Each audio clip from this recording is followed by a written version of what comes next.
대한민국의 최대 항구로 유명세를 떨치고 있는 부산항 여객터미널. 아름다운 야경이 펼쳐지고 있는 부산항으로 정장을 차려입은 한 외국인 무리가 보이는데요. 배를 타려는 듯 큰 여행 가방까지 들고 온 그들은 어째서인지 부산항 여객터미널 내부로 들어오자 발걸음을 멈추고 당황한 표정을 짓는데요. 심지어 한 외국인 여성은 어딘가로 전화를 걸더니 제발 모든 일정을 취소해달라며 울부짖기까지 합니다.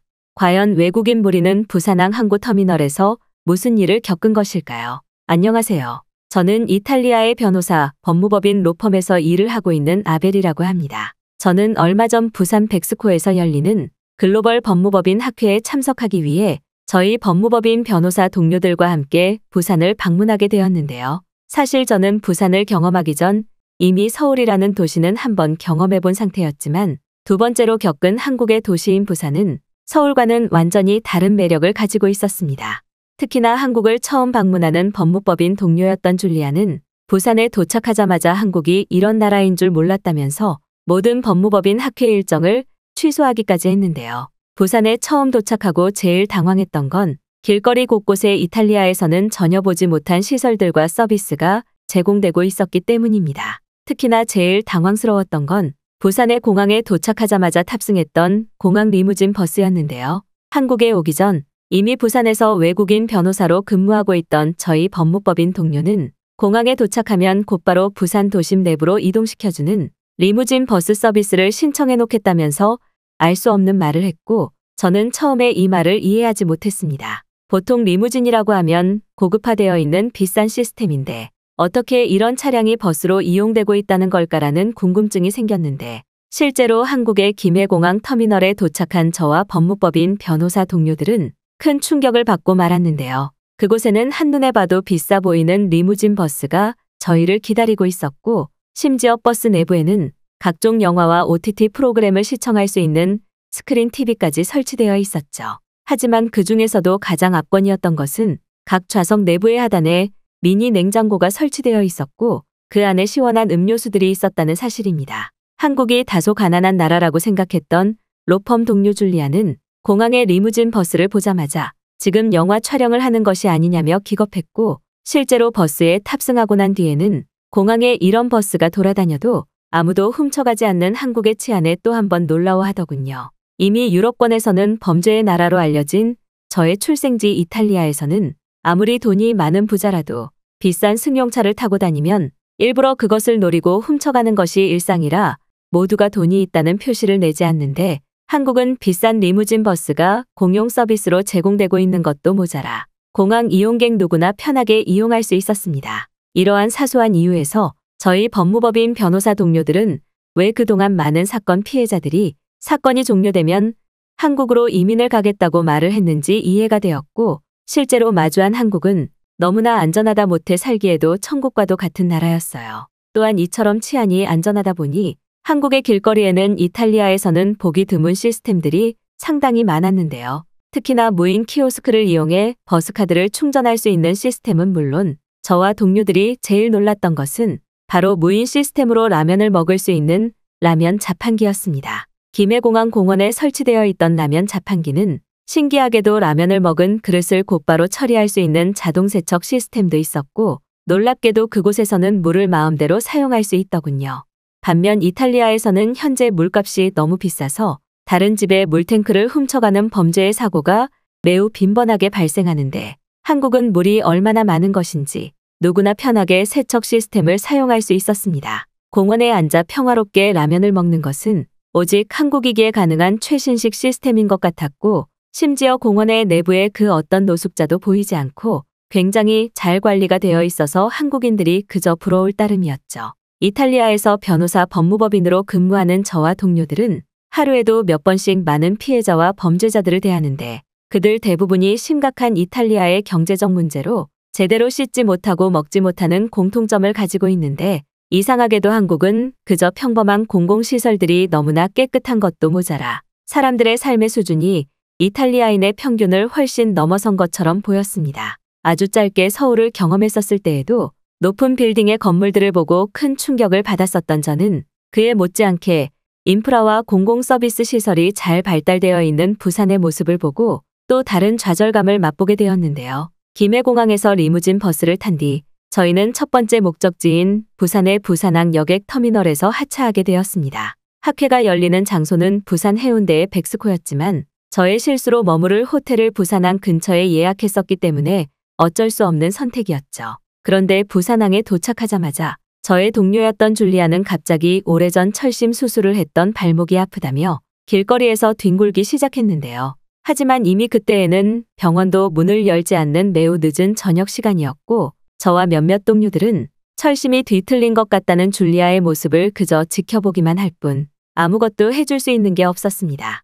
이탈리아에서는 저녁 6시가 넘어서 몸이 아프면 그저 아무것도 하지 않고 다음날 병원 문이 열기를 기다리는 것이 보통의 상식이기에 저와 동료들은 발목 통증을 호소하는 줄리아를 업고 호텔로 가는 행동밖에는 할 수 있는 것이 없었죠.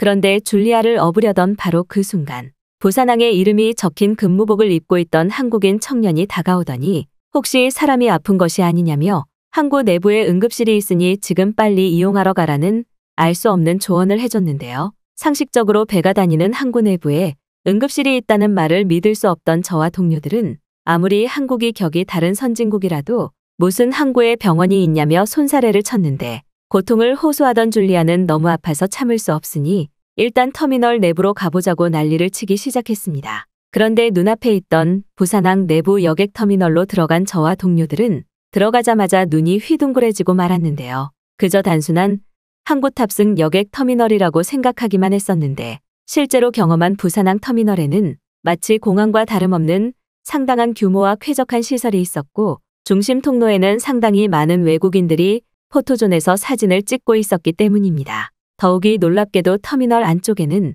저희 같은 외국인들도 알아볼 수 있도록 영어로 응급실이라고 적힌 공간이 자리 잡고 있었고 저와 동료들은 곧바로 줄리아를 업고 그곳으로 달려가기 시작했습니다. 이탈리아에서는 저녁 시간 이후 응급의료 시스템은 거의 없다고 생각해도 될 정도로 의료시설이 열악해서 대부분의 이탈리아인은 아프면 아예 직장을 쉬고 휴식을 취하라는 말이 있을 정도인데 한국의 의료 시스템은 상황이 완전히 달랐죠. 그리고 이러한 이유에는 이탈리아의 대부분 병원 의료 시설들이 저녁 6시 이후 문을 닫는다는 황당한 이유도 한몫하는 것 같았습니다. 그런데 평범한 부산의 항구 터미널에는 전혀 상상할 수 없는 규모로 응급실이 자리 잡고 있었고 이곳은 여객터미널 이용객뿐만 아니라 외부의 인원도 비상시 사용 가능한 의료 지원 시스템을 갖추고 있었는데요. 일단 오래전 철심 수술을 했었던 발목이 아프다는 줄리아를 응급실에 맡긴 저와 동료들은 곧바로 수술을 진행할 수 있다는 한국인 의사분의 말에 한숨을 돌린 뒤 여객터미널 내부를 둘러보기 시작했습니다. 다행스럽게도 부산항 터미널의 응급실 의사분은 1시간 정도의 간단한 수술만 하면 철심 제거나 위치 이동 수술이 가능할 것 같다면서 조금만 기다려달라고 했고 외국인 여행보험으로도 어느 정도 의료비 지원이 되는 엄청난 시스템이 갖추어져 있었죠. 그런데 진짜 놀라움은 바로 부산항 터미널 내부를 살펴보기 시작했을 때였습니다. 이탈리아와 같은 유럽권의 나라들에서는 보통 그 나라의 얼굴이라고 할 수 있는 거대한 공항에만 모든 시설을 몰아넣고 그나마 깨끗하게 관리하기 위해 노력하는데 놀랍게도 한국의 항구는 저희 이탈리아의 공항보다 더욱 큰 시스템과 쾌적함을 가지고 있었는데요. 그리고 충격적인 것은 항구의 터미널뿐인 그 시설 내부에 매우 다양한 커뮤니티 시설들이 자리 잡고 운영되고 있었다는 사실입니다. 앞서 줄리아를 맡겼었던 응급실 센터는 물론 항구 터미널 내부에는 간단하게 휴식을 취할 수 있는 수면시설과 운동시설, 심지어는 샤워까지 가능한 쾌적한 샤워실마저 준비되어 있었는데요. 이탈리아의 항구는 너무 더럽게 관리되고 있어서 모든 이탈리아인이 피하는 시설이 되어버린 지 오래인데 부산항 터미널 내부에는 수많은 한국인들이 수면실에서 수면을 취하거나 샤워를 하는 등 배에 탑승하기 직전 다양한 시설들을 이용하고 있었습니다. 항구마저 선진국 한국의 인프라 시스템이 그대로 보이고 있었고 너무나 중요한 항구 본연의 목적에서도 상당히 편하게 관리되고 있었는데요. 근처 일본은 물론 한국의 다양한 관광지들로 이동이 가능한 부산항 터미널은 저희와 같은 외국인들을 배려해서 외국인 디지털 전광판과 방송이 활용되고 있었고 너무나 놀라운 것은 항구 매표소 근처에 항상 저희와 같은 외국인들을 도울 수 있는 한국인 직원분이 있으셨다는 사실입니다. 놀랍게도 그들 모두는 3개국어 이상의 언어 소통을 할 수 있다는 소개와 함께 실제로 다양한 나라의 외국인들에게 배편 이용과 터미널의 이용에 대하여 너무나 자세히 설명을 해주고 있었는데요. 더럽고 쾌적하지 못한 이탈리아의 항구에서는 전혀 겪어볼 수 없었던 편리한 시스템에 법무법인 동료들과 저는 항구 여객 터미널을 둘러볼수록 놀라게 되었고, 단순한 항구 터미널이 이렇게나 발전할 수 있다는 사실에 당황할 수밖에 없었습니다. 그렇게 당황하며 터미널을 둘러보고 있는데 저와 동료들의 눈에는 포켓 와이파이라는 매우 신기한 이름이 보였는데요. 그곳에는 너무나 충격적이게도 와이파이를 휴대용으로 사용할 수 있는 시스템과 심지어 간단한 휴대폰까지 충전을 할 수 있는 단말기 대여 서비스가 제공되고 있었습니다. 더군다나 배편을 이용하는 승객들은 그 누구라도 저렴한 비용으로 포켓 와이파이 서비스를 이용할 수 있었고, 실제로 다양한 외국인들이 이미 포켓 와이파이 가게에서 대여를 위한 줄을 기다리고 있더군요. 통신이 제대로 되지 않는 나라 이탈리아와는 너무나 반대되는 모습이었고, 바로 이때 저와 변호사 동료들은 한국이 이미 따라잡을 수 없는 격차로 다른 나라들을 리드하고 있다는 사실을 알 수 있었습니다. 이탈리아뿐만 아니라 대부분의 유럽권 나라들은 그 나라에서조차 제대로 통신이 이루어지지 않아 전화 통화가 되지 않을 때도 많은데, 한국은 그 어느 곳에서라도 휴대폰을 자유롭게 이용할 수 있는 공용 와이파이 시설은 물론 바다 위에서까지 와이파이를 이용하기 위한 포켓 서비스라는 놀라운 기술이 서비스로 제공되고 있었죠. 만약 이탈리아에서 이러한 서비스를 실행했다면 가게 문을 열고 하루도 지나지 않아 와이파이 단말기가 싹 다 분실되었을 것인데, 놀랍게도 한국은 그러한 사고가 전혀 발생하지 않는 듯 자유 반납소에는 이미 많은 포켓 와이파이들이 반납을 기다리고 있더군요. 그 후 약 1시간이 지나 저와 변호사 동료들은 줄리아의 상태를 확인하러 다시 여객 터미널 응급실을 방문했습니다. 그리고 놀랍게도 그곳에는 한결 편안해진 표정으로 휠체어를 타고 있는 줄리아의 모습을 볼 수 있었죠. 심지어 터미널의 응급실 의사분께서는 자유롭게 휠체어를 이용하다가 근처 소방서로 반납하면 되는 도시 반납 서비스가 진행되고 있다면서 부담 가지지 말고 편하게 사용하다, 근처 소방서에 반납을 하라는 충격적인 말까지 하시더군요. 한국은 제 생각보다 훨씬 살기 좋은 곳이었고, 이러한 무인과 자유의 시스템이 활용되는 것에 있어서는 최정점을 달리는 것처럼 보였습니다. 특히나 이미 한국의 의료기술에 대해 잘 알고 있었던 저는 줄리아의 발목 철심 수술이 완벽히 이루어졌다는 사실에 다시 한번 의사분께 감사 인사를 전했어요. 이탈리아에서는 의료기술이 문제가 아니라 수술을 위한 의료 장비가 마련되어 있는 병원이 없어서 수술 자체가 힘든데, 한국에서는 이러한 문제들이 전혀 발생하지 않는 것 같았습니다.